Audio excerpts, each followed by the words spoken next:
Hello అండి, అందరికీ నమస్కారం. ఈరోజు మనం పూజ చేసేటప్పుడు పాటించవలసిన నియమాలు ఏంటో తెలుసుకుందాం. పూజ చేసేటప్పుడు సాధారణంగా పాటించవలసిన నియమాలు లేదా ఆచరణలు ఏంటో తెలుసుకుందాం. ముందుగా శరీర శుద్ధి.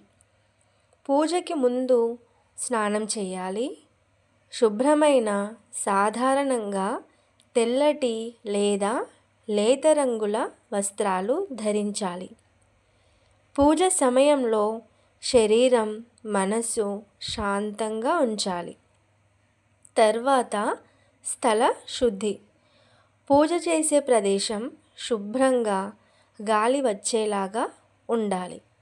దీపం, అగరబత్తీలు, పూలు వంటి సామాగ్రి శుభ్రంగా సిద్ధం చేయాలి. తరువాత మనోభావం.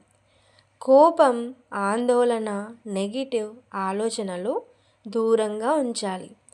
భక్తి, వినయం, ఏకాగ్రతతో పూజ చేయాలి. పూజ సమయంలో అనవసర మాటలు మాట్లాడకూడదు. తర్వాత పూజా విధానం.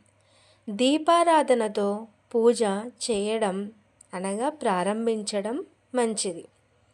మంత్రాలు లేదా స్తోత్రాలు శుద్ధంగా, నిదానంగా ఉచ్చరించాలి. దేవుడికి నైవేద్యం సమర్పించేటప్పుడు స్వచ్ఛత పాటించాలి. పూజా సమయంలో నివారించవలసినవేంటివో తెలుసుకుందాం. పూజ సమయంలో మాంసాహారం, మద్యపానం చేయకూడదు.